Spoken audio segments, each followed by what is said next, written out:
Jai Sairam, welcome back to my channel. இன்றைக்கி இந்த பதிவில் வேலை கிடைக்கிறதுல சிக்கலாக இருக்குது, பணியிடத்தில் ஒரே பிரச்சனையாக இருக்குது, ப்ரமோஷன் கிடைக்கணும், இந்த மாதிரி வேலை சம்மந்தமாக உங்களுக்கு எந்த பிரச்சனையாக இருந்தாலும் அதை தீர்றதுக்கான வழிபாட்டு முறையை தான் இதில் நான் உங்ககிட்ட ஷேர் பண்ணுறேன். இதை ஸ்கிப் பண்ணாமல் முழுசாக பாருங்கள், கண்டிப்பாக உங்களுக்கு பயனுள்ள தகவலாக இருக்கும். என்னோட சேனலுக்கு தொடர்ந்து சப்போர்ட் பண்ணுங்கள், லைக் பண்ணுங்கள், ஷேர் பண்ணுங்கள், கமெண்ட் பண்ணுங்கள். ப்ளீஸ் மறக்காமல் சப்ஸ்கிரைப் பண்ணுங்க, பெல் ஐக்கானை கிளிக் பண்ணுங்க. வாங்க இப்போ பதிவுக்குள்ள போகலாம்.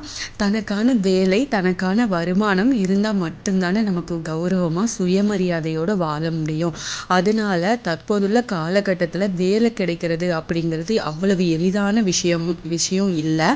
அப்படியே கிடைச்சாலும் அது நம்ம மனசுக்கு பிடிச்சதா ஏத்துக்க மாதிரி இருக்கிற வேலையா அமையணும்.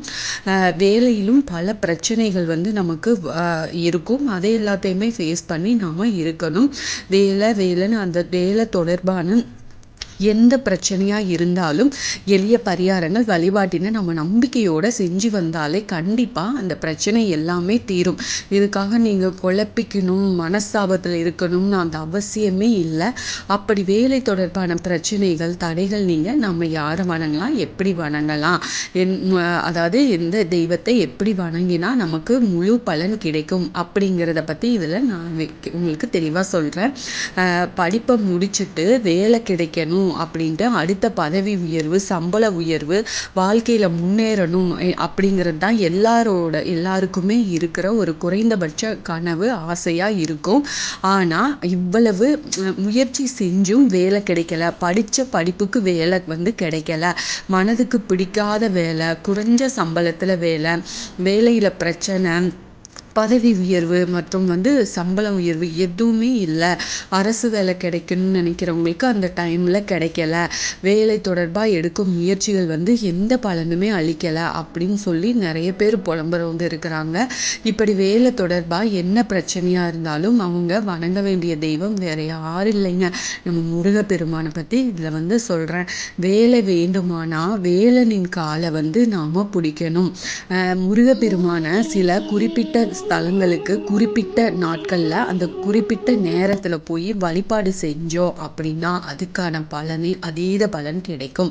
இந்த பிரார்த்தனை எப்படி பண்ணணும் அப்படின்னா, நல்ல வேலை கிடைக்கணும், அதிலும் அரசு வேலை கிடைக்கணும் அப்படிங்கிறவங்க வியாழக்கிழமை அன்னைக்கு திருச்செந்தூர் ஸ்தலத்துக்கு போய் கடலில் நீராடி முருகப்பெருமான தரிசனம் செஞ்சுட்டு வாங்க.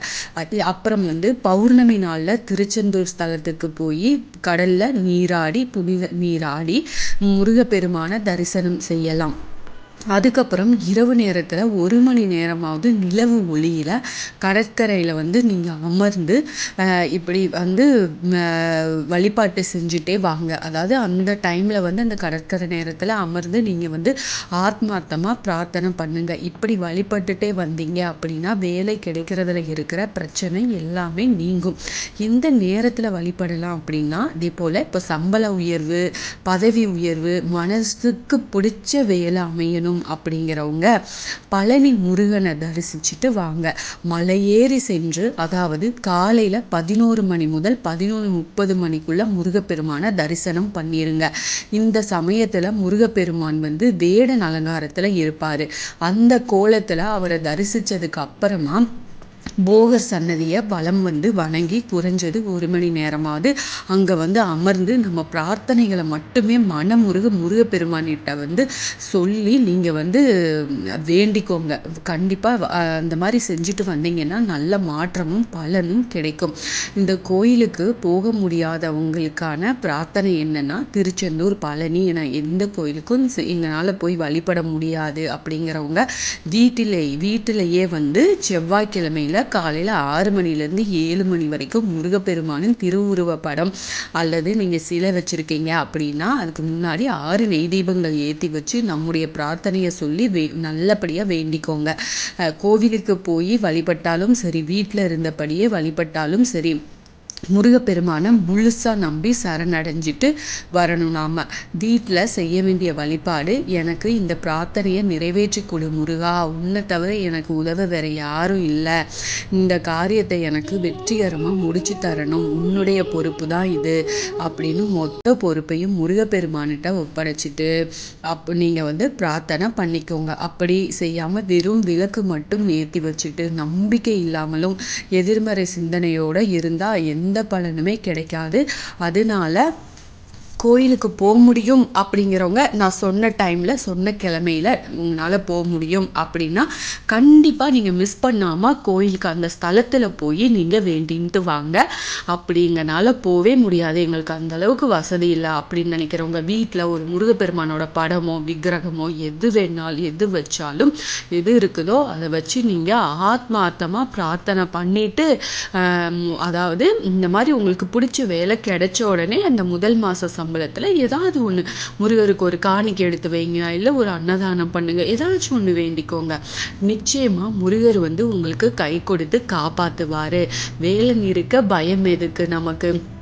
அதனால முருகர் கண்டிப்பாக உங்களுக்கு கை கொடுப்பாரு. நீங்கள் முழு நம்பிக்கையோட மட்டும் செய்யுங்க, மனசை தளர விடாதீங்க. நமக்கு கிடைக்கல, நம்ம இத்தனை வாரம் பண்ணிட்டோம்ல, முருகர் நமக்கு என்ன பண்ணார் அப்படிலாம் நீங்கள் நினைக்கவே நினைக்காதீங்க. நிச்சயமாக உங்களுக்கு கை கொடுப்பாரு. உங்கள் காரியம் கண்டிப்பாக ஜெயமடையும். நீங்கள் மனசு தளராமல் இந்த வழிபாட்டு முறையை செஞ்சு பாருங்கள். செஞ்சு பார்த்துட்டு எனக்கு கமெண்ட்டில் சொல்லுங்கள். ஏதாவது சந்தேகம் இருந்தாலும் கேளுங்க, கண்டிப்பாக உங்களுக்கு நான் ரிப்ளை பண்ணுறேன், பதில் உங்களுக்கு கொடுக்குறேன். உங்களுக்கு இந்த தகவல் ரொம்ப பயனுள்ளதாக இருந்திருக்கும் அப்படின்னு நினைக்கிறேன். என்னோட சேனலுக்கு தொடர்ந்து சப்போர்ட் பண்ணுங்கள், லைக் பண்ணுங்கள், ஷேர் பண்ணுங்கள், கமெண்ட் பண்ணுங்கள். ப்ளீஸ் மறக்காமல் சப்ஸ்கிரைப் பண்ணுங்கள், பெல் ஐக்கானை கிளிக் பண்ணுங்கள். இது போல் ஆன்மீக பதிவுகள் எனக்கு தெரிஞ்ச எல்லாத்தையும் உங்ககிட்ட ஷேர் பண்ணுறேன். மீண்டும் அடுத்த பதிவில் சந்திப்போம்.